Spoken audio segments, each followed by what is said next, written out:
የራስ ተንኮልና ሸር መልሶ ራስን ነው የሚጎዳው።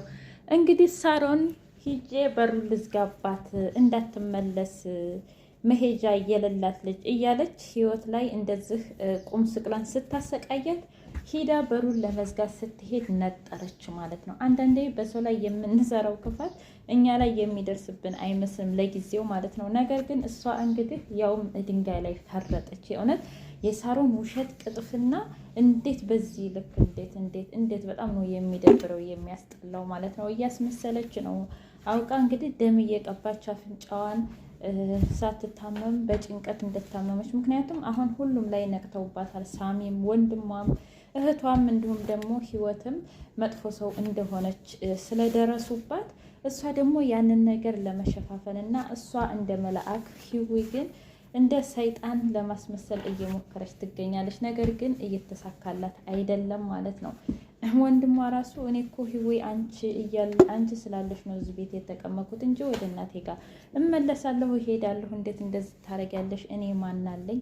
ቢያንስ ለእኔ ብለሽ ለምንድን ነው የማትቀመጪው አላት። ህዊ ደግሞ እኔ ቻልኩኝ በፊት ባደረገችልኝ ውለታ ነው እስካሁን ድረስ ራሱ የተቀመጥኩት። ግን በቃ እንደዚህ ነች ሳሮን በጣም ተቀይራለች ብላ እንግዲህ ህዊ ይበቃኛል፣ ድሮስ ጎዳና ላይ አይደል እንዳያደግኩት፣ ስለዚህ አሁንም ጎዳና ላይ መውጣት አያቅተኝም ብላ ፌስታሏን ላጥ አድርጋ ስትሄድ ቆይ በሩ ልዝጋባት ስትል ራሷ ነጠረች ማለት ነው። እውነት ለመናገር አንዳንዴ እኛ ራሳችንን የምንጎዳው የሰው ልጅ በዋለልን ውለታ አይ እንዲህ አድርጋልኝ የለም ወይ እንዲህ ሆኖ የለም ወይ እያለን እንግዲህ ህይወትዬ በፊት ባደረገቻት ነገር አሁን ላይ መጥፎ ብትሆንም እንኳ ትቀየራለች እያለች ብዙ ነገር እያሰቃየቻት ነው ማለት ነው። ምግብ ሳይቀር እንግዲህ ሰርታ ብይ ብላ ወስዳት አልፈልግም ብላ ከመለሰችው በኋላ ለምንድን ነው ምግብ ያላመጣሽልኝ አለች። ምክንያቱም በቅዱስ እና በሳሚ እንዲሁም ደግሞ በሩት መካከል ክፍተት እንዲፈጠርና እንዲጣሏት ስለምትፈልግ ጥምድ አድርጋ ህይወትን ይዛታለች ማለት ነው። እና አጋሮቿን እንግዲህ የስራ አጋሮቿን አይ በቃ ሰሞኑን አልመጣም፣ ስራውን ደግሞ በደንብ እንደምትሰሩት አልጠራጠርም፣ እንደምታኮሩኝ እና አሁን ላይ ተሳክቷል እያለች መድኃኒቱንም ሳትውጥ ጭራሽ በእግሯ እየረገጠች ማለት ነው። ነገር ግን ሩት በጣም ጀግና ሴት ስለሆነች ሁሉንም ነገር እያንዳንዷ እያወቀችባት ነው። እንደውም ሩት እኮ ወይ ጉድ! እኔ እኮ ግርም የሚለኝ እሷስ እሺ፣ ዶክተሮቹ ግን ሂደው መድኃኒት የሚሰጡት ናቸው በሽታ ሳይኖርባቸው፣ እንደውም በሽታ የሚሆንባቸው መድኃኒቱ ነው እያለች ስትል ነበረ። እና ሩት አይ ወንድሜ ከአሁን በኋላ እንደባለፈው እንዳትጋለጥ፣ ስለዚህ ራስን ጠብቅ፣ እኔ ስደውልልህ እንገናኛለን። አሁን ላይ ሩት እንግዲህ ሳሮን ቤቷ ነች። ምክንያቱም ሁሉም ሰው ስለጠላትና ስለነቃባት እያለች ለወንድሟ መረጃ እያቀበለች ነበረ ማለት ነው። በሌላ በኩል ሳሚ እንግዲህ ሩትን አንቺ ከዚህ ከቤት ግን ምን ፈልገሽ የሆነ የመጣሽው?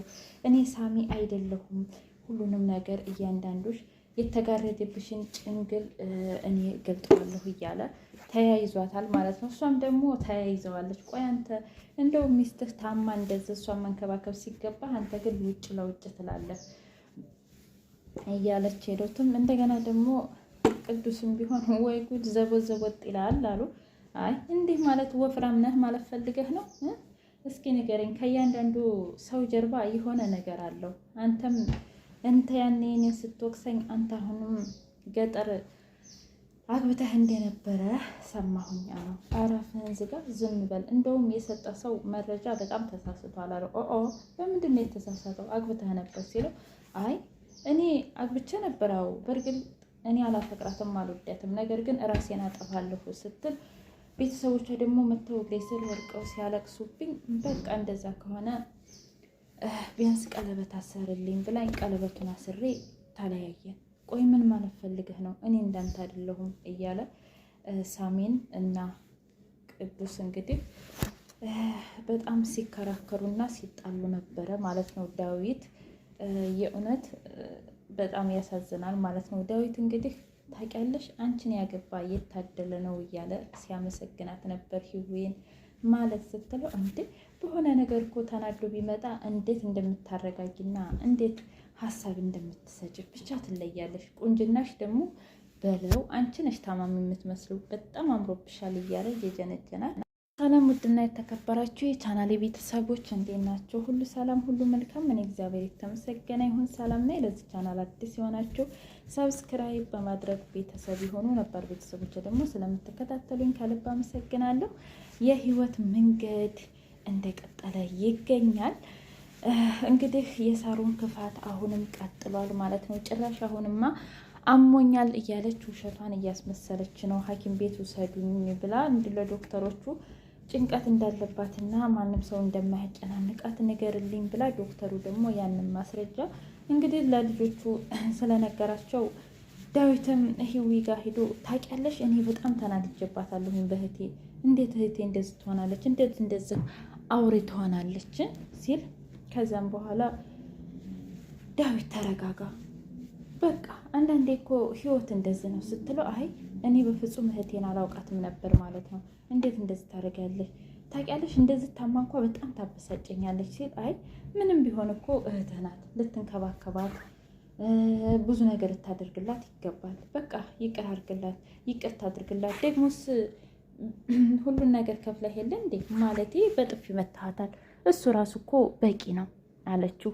ከዛም በኋላ እሺ ካልሽ ግን አንቺ ሴት በጣም ትለያለሽ አላት። ማለት ስትለው አይ በቃ ማለቴ አንቺን ያገባ የታደለ ሰው ነው አላትና ሳቅ አለች። እውነቴን እኮ ነው፣ በጣም ትለያለሽ፣ የምትለይ ሴት ነሽ። እንደዚህ አይነት ሀሳብ እንደዛ እንኳ አድርጋሽ መልካም ነገር ነው የምትናገሪው፣ ሁሉም ሰው እንዳንቺ መልካም በሆነ እያለ እንግዲህ እሱ በመልካምነት እያመሰገናት እንዲሁም ደግሞ መልካምነቷን እየነገራት ህዊ ደግሞ በፈገግታ ምስጥ ብላለች። አይ ወንድምሽ መሆኑን አታቂ፣ ወንድምሽ መሆኑን አታቂ። በሌላ በኩል እንግዲህ ሳሚ ቤት መጣና ሩት ቁጭ ብላለች። ቆይ ዛሬ ደግሞ ሱሪሽና ጫማሽ ምን ሆኖ ነው አላት። እንዴ ምን ሆነ ደግሞ ሳሚ አለችው። ማለቴ እንደዚህ በጣም ልውስውስ ብለሻል፣ ሄደሽ ብታጸጂው አላት። እሺ ያጸደዋለሁ። ቆይ አሁን እኔ አይቼሻለሁኝ እዛ ብላት ልትነቃብኝ ነው። አንተ ስለምን ሄድክ እዛ ቦታ ልትለኝ ነው?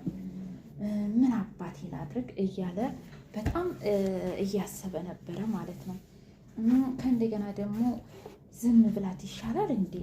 አዎ ግን የሆነ ነገር በቃ የሆነ ነገር አላት ማለት ነው።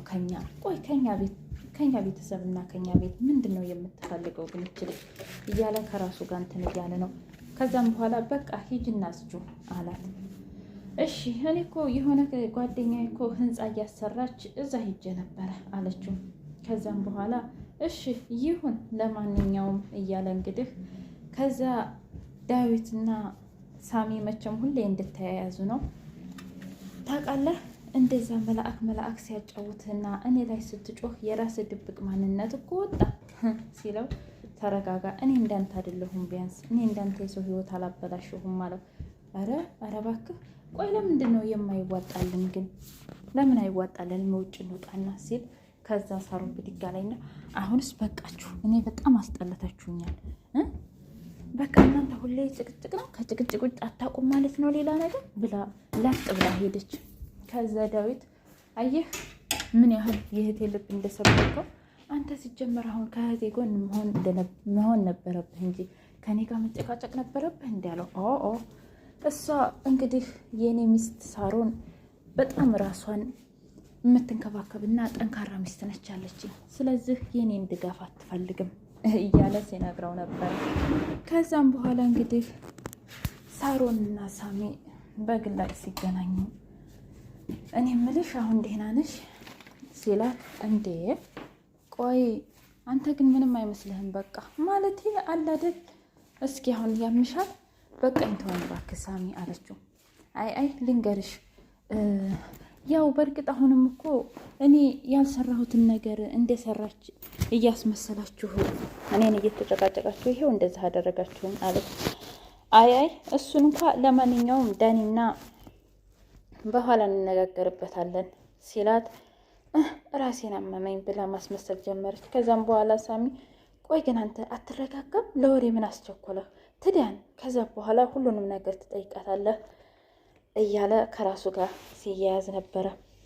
በቃ የህይወትን ልጅ በእርግጠኝነት ሳሮን አላሳገተቻትም እያለ እንግዲህ ከራሱ ጋር እየተጣላ ነው። ሩት ደግሞ የህይወትን ልጅማ የወሰደቻት ሂዊና ሳሮን ናት እንጂ ማንም አይደለም። ስለዚህ ቀስ ብለን ይሄን መረጃ ማውጣት አለብን እያለች ለወንድሟ እየተናገረች ነበር። እና የሳሮን ጉድ